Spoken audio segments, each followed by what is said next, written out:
Hello friends, welcome to Learno classroom, যেখানে শুধুই শিখবে। তো চলো শুরু করা যাক আজকের বিষয়। আজকে আমরা পড়ব ভারতীয় সংবিধানের প্রেসিডেন্টের ব্যাপারে, অর্থাৎ প্রেসিডেন্টের অ্যাপয়েন্টমেন্ট, প্রেসিডেন্টের টেনিওর, প্রেসিডেন্টের কার্যভার, প্রেসিডেন্টের পাওয়ার, এই সমস্ত বিষয় আজ আমরা জানব। তো তোমরা দেখতে পাচ্ছ পাশের ছবিতে দেওয়া আছে, ইনি এখন আমাদের বর্তমান প্রেসিডেন্ট শ্রী রামনাথ কোবিন্দ, ভারতের 14তম প্রেসিডেন্ট ইনি। এর আগে প্রেসিডেন্ট ছিলেন 13তম প্রেসিডেন্ট শ্রী প্রণব মুখার্জি। তোমরা জানো যে ভারতীয় সংবিধানে প্রেসিডেন্ট হচ্ছে সবার উপরে, অর্থাৎ প্রেসিডেন্ট হলেন constitutional head of the country, ঠিক আছে। আর যত ইউনিয়ন এক্সিকিউটিভস আছে, অর্থাৎ প্রাইম মিনিস্টার, ক্যাবিনেট মিনিস্টার, যে যতগুলো আছে, এবং প্রেসিডেন্ট, ভাইস প্রেসিডেন্ট, স্পিকার, সবার মধ্যে প্রেসিডেন্ট হচ্ছেন সবার উপরে।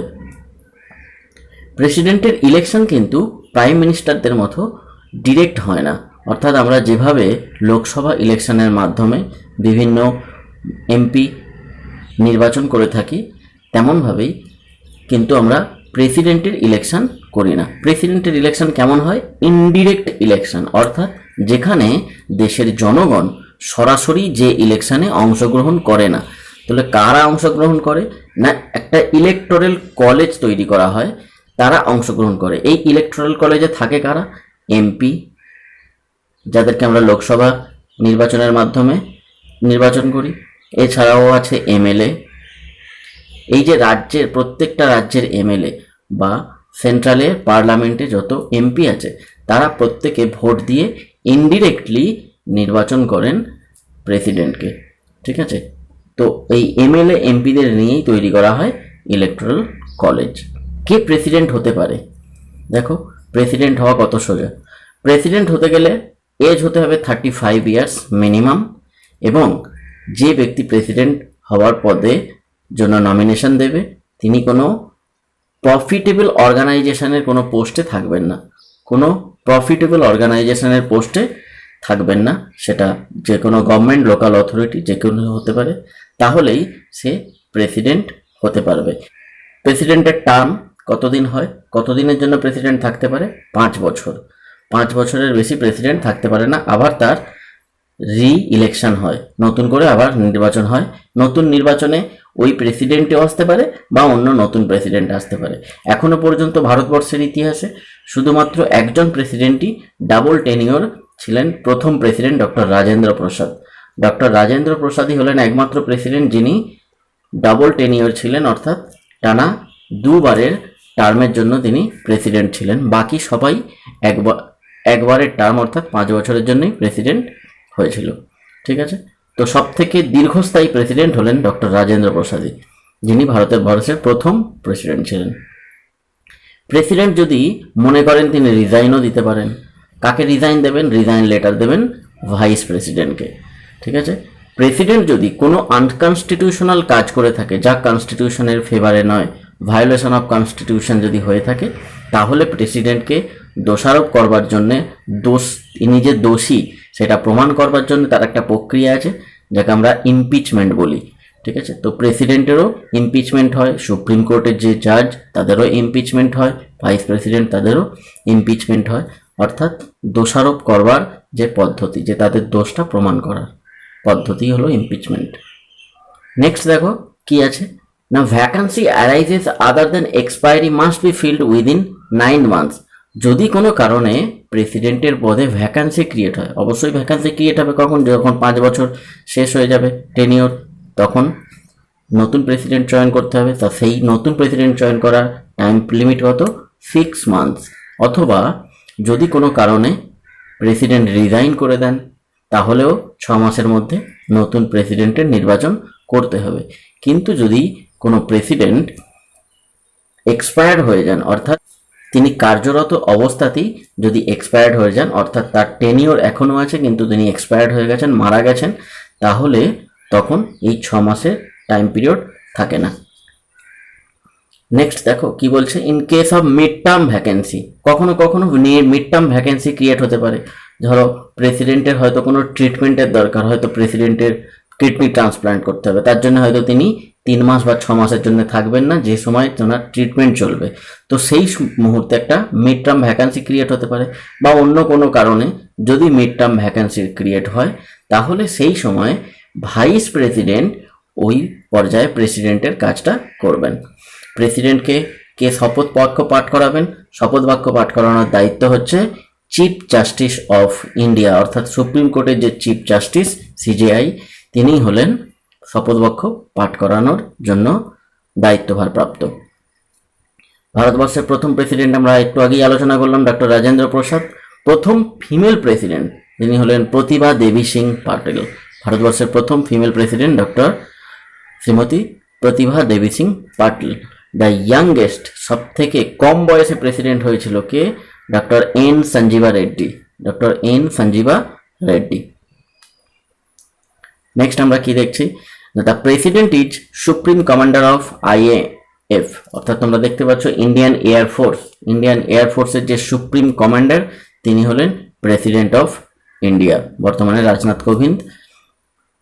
President can summon a joint sitting of both houses. President যদি মনে করেন তাহলে পার্লামেন্টের বোথ হাউস অর্থাৎ রাজ্যসভা এবং লোকসভা সমস্ত সদস্যকে একটা জয়েন্ট সিটিংয়ে একসঙ্গে মিটিংয়ে আসবার জন্য তিনি ডাকতে পারেন, সামন দিতে পারেন। ঠিক আছে, তো প্রেসিডেন্ট যদি সামন দেন তাহলে লোকসভা রাজ্যসভার দুজনকেই জয়েন্ট সিটিংয়ে আসবার জন্য তাহলে তাদেরকে আসতে হবে। এবং তিনি কখনোই জয়েন্ট সিটিংয়ের জন্য সামন দেন না যদি কোনো কারণে ডেডলক অ্যারাইজ হয়। ডেডলক অ্যারাইজ অর্থাৎ পার্লামেন্টে অচলাবস্থার সৃষ্টি হয়েছে, অর্থাৎ পার্লামেন্ট চলছে না, অর্থাৎ বিরোধী পক্ষ সরকার পক্ষের সঙ্গে বা সরকার পক্ষ বিরোধী পক্ষের সঙ্গে কোনো রকমভাবেই কোনো রকম মতাদর্শে মিল পাচ্ছে না, বা কোনো বিল নিয়ে তীব্র যদি কোনো তর্জমা চলে, তীব্র বিরোধিতা চলে, সেক্ষেত্রে হয়তো কেউ বয়কট করতে পারে, বা কোনো রকমভাবে যদি অচলাবস্থার সৃষ্টি হয় তখন প্রেসিডেন্ট সেই অচলাবস্থা কাটানোর জন্যে তিনি সমঝোতার জন্যে এগিয়ে আসেন এবং জয়েন্ট সিটিংয়ের সামন দেন। প্রেসিডেন্ট ক্যান প্ররগ, প্রেসিডেন্ট ইচ্ছা করলে পার্লামেন্টকে প্ররগ করতে পারে, স্থগিত করে দিতে পারে। প্রেসিডেন্ট ইচ্ছা করলে ডিজলভ করে দিতে পারেন পার্লামেন্টকে, যে বর্তমান যে সরকার আছে সেই সরকারের প্রতি তেনার আস্থা নেই, বা প্রাইম মিনিস্টার যদি প্রেসিডেন্টকে বলেন যে তিনি তার যে মেজরিটি সেই মেজরিটি যদি ওনার কাছে নেই, তাহলেও এমন পজিশনে তিনি লোকসভাকে ডিসলভ করে দিতে পারেন, অর্থাৎ ভেঙে দিতে পারেন। আর যদি লোকসভা ডিসলভ হয়ে যায় তাহলে আবার দেশে নতুন করে সরকার গঠন করবার জন্য ভোট করতে হবে, লোকসভা ভোটের আয়োজন করতে হবে। ঠিক আছে, কিন্তু তিনি লোকসভাকে ডিসলভ করতে পারলেও রাজ্যসভাকে ডিসলভ করতে পারবেন না। কারণ কি? কারণ রাজ্যসভা কিন্তু এইভাবে সাধারণ নির্বাচনের দ্বারা রাজ্যসভার মেম্বাররা আসেন না। রাজ্যসভা হচ্ছে পার্লামেন্টের একটা পার্মানেন্ট বডি, ঠিক আছে, যেখানে প্রত্যেকটা এমপির 6 ইয়ার্স করে টার্ম হয়। লোকসভায় যেমন 5 বছরের জন্য হয়, এখানে 6 ইয়ার্স করে প্রত্যেকের টার্ম হয়, এবং 6 ইয়ার পরে প্রত্যেকেই রিটায়ার্ড হয়, অর্থাৎ রাজ্যসভার পদ থেকে রিটায়ার্ড হয়ে যায়। তো 6 বছরের জন্য এখানে মেম্বার হয়। President can nominate 12 members of Rajya Sabha. President যদি মনে করেন তিনি 12 জন prominent person of this country, যারা বিশেষ ব্যক্তিত্ব সম্পন্ন মানুষদেরকে তিনি পার্লামেন্টের রাজ্যসভার এমপি হওয়ার জন্য নমিনেট করতে পারেন। সেটা কতজনকে? না 12 জনকে। কেউ হয়তো ভালো প্লেয়ার, তাকে ডাকা হলো। কেউ হয়তো ভালো অভিনেতা, কেউ হয়তো ভালো গান গায়, কেউ হয়তো ভালো ক্রিকেট খেলে, কেউ হয়তো ভালো ফুটবল খেলে। এই সমস্ত বিভিন্ন সেক্টরের যারা পণ্ডিত, লিটারেচার, সায়েন্স, সোশ্যাল সার্ভিস, এই সমস্ত সেক্টরে যারা প্রমিনেন্ট পার্সন, যারা এক্সপার্ট, তাদেরকে আহ্বান জানানো হয় প্রেসিডেন্টের দ্বারা যে আপনারা রাজ্যসভার মেম্বার হন এবং এই সমস্ত সেক্টরে কাজ করুন। President nominate 2 Anglo Indian members of Lok Sabha. President ইচ্ছে করলে 2 জন অ্যাংলো ইন্ডিয়ানকে, অর্থাৎ ভারতীয় নয় এমন 2 জনকে তিনি ভারতের লোকসভার সদস্য হওয়ার জন্য নমিনেট করতে পারেন। নেক্সট আমরা কি দেখছি? A bill comes law or act after assent of president. অর্থাৎ যখনই পার্লামেন্টে কোনো বিল পাস হয়ে যায় পার্লামেন্টের রাজ্যসভা এবং লোকসভার এমপিদের দ্বারা, তখন সেই বিল সাইন করবার জন্য কার কাছে পাঠানো হয়? প্রেসিডেন্ট। প্রত্যেকটা বিলে কিন্তু প্রেসিডেন্টের সাইন জরুরি। তো প্রেসিডেন্টের কাছে যখন সাইন করানোর জন্য পাঠানো হয় এবং প্রেসিডেন্ট তাতে যখন সাইন করে দেন, তখনই ওই বিলটা কি হয়ে যায়, ল হয়ে যায়, অ্যাক্ট হয়ে যায়। তোমরা যে রিসেন্টলি শুনেছো ক্যাব, অর্থাৎ সিটিজেনশিপ অ্যামেন্ডমেন্ট বিল, এটা বিল কখন বিল ছিল না, যতক্ষণ পর্যন্ত পার্লামেন্টে ছিল রাজ্যসভার লোকসভার মেম্বাররা এটাকে পাস করে যখনই প্রেসিডেন্টের কাছে পাঠিয়ে দিয়েছে, প্রেসিডেন্ট এতে সাইন করে দিয়েছেন, তখনই ক্যাবটা কা হয়ে গেল, অর্থাৎ সিটিজেনশিপ অ্যামেন্ডমেন্ট অ্যাক্ট হয়ে গেল। তো বিলে প্রেসিডেন্টের সাইন হওয়া মাত্রই ওটা হয়ে গেল অ্যাক্ট। ঠিক আছে, এখন কথা হচ্ছে প্রেসিডেন্টের কাছে যদি বিল যায়, প্রেসিডেন্ট ইচ্ছে করলে তাতে সাইন নাও করতে পারেন। প্রেসিডেন্টকে যে সাইন করতে যেমন বাধ্যতামূলক নয়, তো প্রেসিডেন্ট চাইলে তিনি কি করতে পারেন, সাইন করে দিতে পারেন, যদি তিনি বিলের প্রভিশনের সঙ্গে, আইনের সঙ্গে তিনি যদি একই রকম মত রাখেন, অর্থাৎ তিনি যদি মেনে নেন যে হ্যাঁ যে বিলটা হচ্ছে সেই বিলটা ঠিক আছে, ওনার যদি মনে হয় ঠিক আছে, তাহলে উনি সাইন করে দিতে পারেন। প্রেসিডেন্টের যদি ঠিক না লাগে বা ওনার কোনো জায়গায় যদি সমস্যা হয়, যে মনে হচ্ছে যে এটা কনস্টিটিউশনে এটার প্রভিশন আছে কিনা, কনস্টিটিউশন এটা অ্যালাউ করবে কিনা, বা কোনো রকমভাবে যদি কোনো মতামত নিতে হয় বা অন্য কোনো কারণে, তিনি বিলকে উইথহোল্ডও করতে পারেন, অর্থাৎ কিছুদিন পর্যন্ত নিজের কাছে রেখে দিতে পারেন সাইন না করেই। ঠিক আছে, অথবা সাইনও করবেন না, আবার ফিরিয়েও দেবেন না, রিটার্নও করবেন না, এমন অবস্থায় উনি রেখে দিতে পারেন।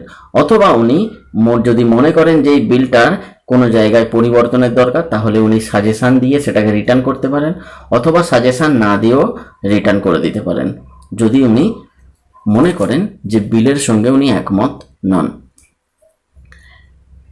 এই জন্যে প্রেসিডেন্টের কাছে ভেটো পাওয়ার আছে, স্পেশাল ভেটো পাওয়ার আছে। প্রেসিডেন্টের যে এই যে বিলকে হোল্ড করে রাখা বা বিলকে সাজেশান দিয়ে রিটার্ন করে দেওয়া বা বিলে যে অ্যাকসেন্ট দিতে হবে, সাইন করতে হবে, এই যে পাওয়ারটা, এটা হচ্ছে প্রেসিডেন্টের ভেটো পাওয়ার। প্রেসিডেন্টের 3 ধরনের ভেটো আছে, অ্যাবসলিউট ভেটো, সাসপেন্সিভ ভেটো আর পকেট ভেটো। ঠিক আছে, এই 3টে ভেটোর মধ্যে অ্যাবসলিউট ভেটো প্রেসিডেন্ট ইউজ করলে কি হবে, যদি প্রেসিডেন্ট অ্যাবসলিউট ভেটো ইউজ করেন কোনো বিলের ওপর, তাহলে উনি ওই বিলটায় আর কোনো দিনের জন্যই সাইন করেন না। ঠিক আছে, এমন পরিস্থিতি হতে পারে, হয়তো কোনো গভর্নমেন্ট বিল পাস করে চলে গেল, কিন্তু প্রেসিডেন্টের সাইন তখনও হয়নি এবং সেই গভর্নমেন্টটা পড়ে গেল, নতুন গভর্নমেন্ট এলো। ঠিক আছে, সেক্ষেত্রে প্রেসিডেন্ট চাইলে ওই বিলটাতে আর উনি সাইন নাও করতে পারেন। দ্বিতীয়ত হতে পারে কোনো প্রাইভেট মেম্বারের বিল, সেই বিলটাতে উনি চাইলে সাইন নাও করতে পারেন, অ্যাবসলিউট ভেটো দিয়ে উনি ওই বিলটাকে রেখে দেন। দ্বিতীয়ত হচ্ছে সাসপেন্সিভ ভেটো। সাসপেন্সিভ ভেটো মানেই বিলটাকে উনি সাসপেন্স করে দেবেন, অর্থাৎ বিলটাকে উনি রিটার্ন করে দেবেন পার্লামেন্টকে, আবার যে উনি একমত নন বিলের এই প্রভিশনের সঙ্গে, তার জন্য কোনো সাজেশন উনি দিতেও পারেন, নাও দিতে পারেন। আর যদি উনি পকেট ভেটো অ্যাপ্লাই করেন, তাহলে উনি বিলটাকে বিলটাকে রিটার্নও করবেন না, আর বিলটাতে সাইনও করবেন না, আর রিটার্নও করবেন না, অর্থাৎ ওনার কাছে ওইভাবেই পড়ে থাকবে। নেক্সট আমরা কি দেখতে পাচ্ছি না, যদি প্রেসিডেন্টের কাছ থেকে কোনো বিল রিটার্ন চলে আসে, উনি রিটার্ন দিয়ে দেন কোনো সাজেশান দিয়ে বা সাজেশান ছাড়াই, এবং তারপরেও ওই বিলটাই অ্যাজ ইট ইজ আবার পাস হয়ে যায় পার্লামেন্টের বোথ হাউসে, লোকসভাতে এবং রাজ্যসভাতে, দুটো জায়গাতেই যদি আবার ওই সেম বিলটা পাস হয়ে যায়, তাহলে কিন্তু ওই বিলে প্রেসিডেন্ট সাইন করতে বাধ্য। President is obligatory to sign.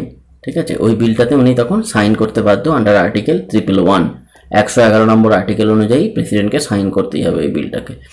Secondly উনি আরেক ধরনের বিলে সাইন করতে বাধ্য, সেটা হচ্ছে মানি বিল। তোমরা জানো মানি বিল, রিসেন্টলি জিএসটি সংক্রান্ত যে বিল, ওটা এক ধরনের মানি বিল, কারণ ট্যাক্সে কোনো রকম যদি পরিবর্তন হয় হয়, তো সেই ধরনের বিলগুলো জেনারেলি মানি বিল হয়। তবে কোনো বিল মানি বিল কি মানি বিল নয়, এইটা কনসিডার করার, সিদ্ধান্ত নেওয়ার দায়িত্ব শুধুমাত্র speaker of the Lok Sabha. Speaker of the লোকসভাই বলে দেবেন যে বিলটা মানি বিল কি মানি বিল নয়। ঠিক আছে, তো প্রেসিডেন্ট কখনই কোনো মানি বিলকে রিটার্ন করতে পারেন না, উনি সাইন করবেন। ওকে, তো আজকের এ পর্যন্তই। আশা করি কিছু শিখতে পেরেছো এবং ভালো লেগেছে। যদি ভালো লাগে অবশ্যই বন্ধুদের সঙ্গে শেয়ার করবে এবং লাইক এবং কমেন্ট করবে। এবং অবশ্যই সাবস্ক্রাইব করতে ভুলবে না। তো থ্যাঙ্কস ফর ওয়াচিং, দেখা হচ্ছে নেক্সট ভিডিওতে।